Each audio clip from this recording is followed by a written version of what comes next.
अस्सलाम वालेकुम। I hope आप लोग ठीक ठाक होंगे, साथ खैरियत के होंगे, अपना और अपनों का बहुत ख्याल रख रहे होंगे। अभी जो रीसेंट लाइव हुई है उसके अंदर हमें बताया गया है कि हम जिस बारे में बात करते हैं, हम जो कंटेंट लेकर आते हैं, वो कंटेंट हमें प्रोवाइड किया जाता है। अब इस बात में थोड़ी सी सदाकत है, थोड़ी सी हकीकत है, क्योंकि जो बात मैं आपसे आज करने जा रही हूँ, जो कंटेंट मेरा आज है, वो वाकई में प्रोवाइड किया गया है। अब इस बारे में मेरा कहना यह है कि जनाब आप लोग फिर वो कंटेंट मत प्रोवाइड किया करें ना हमें, आप ऐसी बातें किया ही ना करें।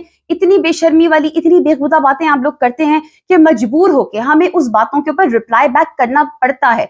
हमारी मजबूरी बन जाती है, क्योंकि अगर हम खामोश रहें, अगर हम उसके ऊपर ना बात करें, तो फिर आपको मजीद शय मिलती है। लेकिन खैर, बेगैरती और बेशर्मी का जवाब तो हमें देना ही है, क्योंकि आप लोगों के मुंह से फूल तो झड़ते नहीं। ये किसी के बारे में कुछ भी कह दें, वो मजाक है, वो हंसी है, वो ठट्टा है, लेकिन अगर इनके बारे में कोई कुछ कह दे तो वो इनको फौरन से जाके दिल के ऊपर लग जाती है। अभी इनकी रीसेंट लाइफ के अंदर इन्होंने बहुत सारी गैर मुनासिब बातें की हैं, लेकिन सबसे ज्यादा गैर मुनासिब बात इन्होंने की मारिया अली साहिबा के बारे में। मारिया अली एक और यूट्यूबर हैं, जर्नलिस्ट हैं, जो कि इनके बारे में बहुत अच्छे से तनकीद करती हैं और इनके दिल के पे जाके लगती है वो बात। अब चूंकि इनके दिल पे लगती है वो बात, इसीलिए उनके ऊपर तनकीदें भी बहुत ज्यादा करते हैं।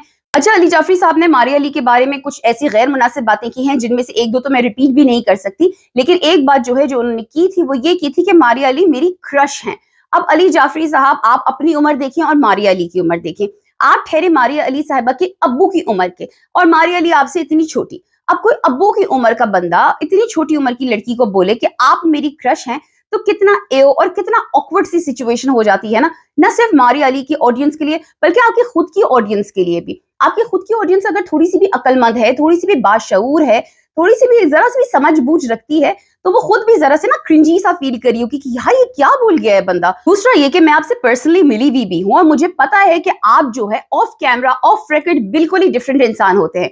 ये बात खाली मैं ही नहीं बोलती हूँ, ऐसा नहीं है कि खाली आपने मेरे सामने इस तरह की एक्टिंग की है, क्योंकि इस बात की वजाहत और लोग भी करते हैं जो आपसे मिले हुए हैं, जिन्होंने आपसे बात की हुई है, लेकिन पता नहीं क्या होता है आपके अंदर, पता नहीं कौन सी किस्म का जिन या कौन सी किस्म की चुड़ैल घुस जाती है कि कैमरा ऑन होते ही, लाइव ऑन होते ही आप बिल्कुल उतर जाते हैं। वो जरा सा भी शऊर रखता हो, जरा सा भी उसके अंदर इंसानियत हो, तो वो इस तरह की बातें किसी और खातून के बारे में क्यों करेगा भाई? उस बंदी की आपसे कोई पर्सनल दुश्मनी तो है नहीं, ना ही आप उसे पर्सनल लेवल के ऊपर जानते हैं। यूट्यूब पे वो भी बैठी हुई है, किसी और के चैनल पे आके आप भी बात कर रहे हैं, आप लोग एक केस को रिपोर्ट कर रहे हैं, तो फिर आखिर ऐसा क्या है कि आप पर्सनल लेवल के ऊपर आके उसके बारे में इस तरह की गंदी और गैर मुनासिब किस्म की बात कर रहे हैं?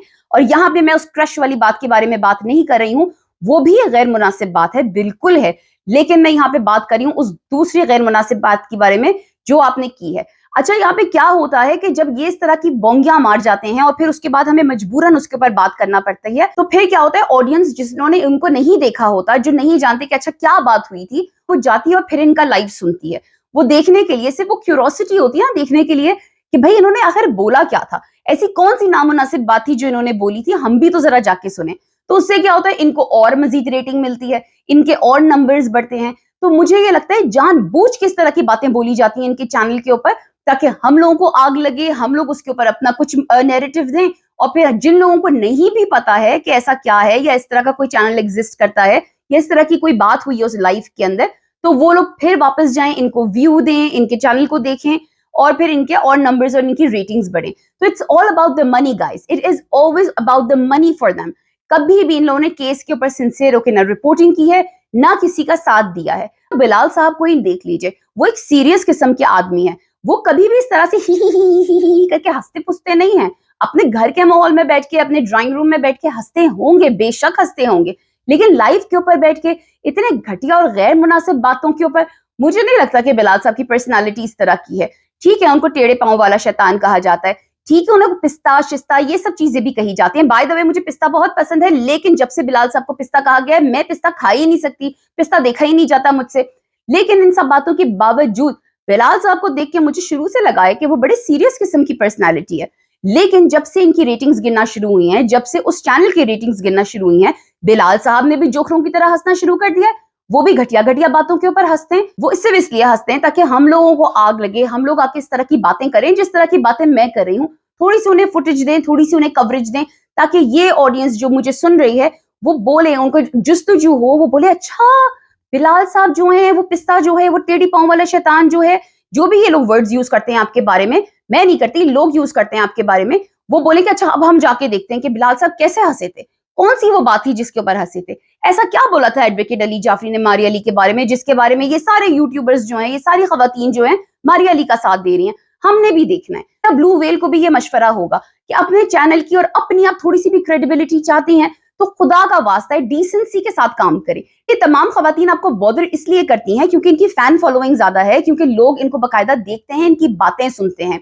अगर इनकी फैन फॉलोइंग ज्यादा ना होती तो ये आपको इतना चुप भी ना रही होती, ये आपको इतना बॉदर भी ना कर रही होती। आप उतर जाते हैं बिल्कुल ये लोएस्ट लेवल के ऊपर। यहाँ से आपकी हार का पता चलता है, क्योंकि जब किसी के पास फैक्ट्स नहीं होते ना बताने के लिए, जब किसी के पास हकीकत नहीं होती बयान करने के लिए, तो वो क्या करता है, फिर वो मड स्लिंगिंग के ऊपर उतर आता है, कीचड़ उछालने के ऊपर उतर आता है और बैठ के दूसरों की कैरेक्टर असैसिनेशन करता है, जैसे कि आपने लास्ट टाइम मारिया अली की थी। तो प्लीज खुदारा इस बात से गुरेज करिए, मत करिए इस तरह की हरकतें। तो ये बात रियलाइज करना बहुत जरूरी है कि ये केस किसी ना किसी दिन खत्म हो जाएगा, वाकई में हकीकतन खत्म हो जाएगा। और अगर बात आपके ऊपर आती है और सारा गंद आप लोगों के ऊपर आता है, यानी आपके पूरे पैनल के ऊपर आता है, तो ब्लू वेल जो है वो आपको ऐसे ड्रॉप कर देगी। ब्लू वेल जो है वो एक यूट्यूबर है, she is not a professional.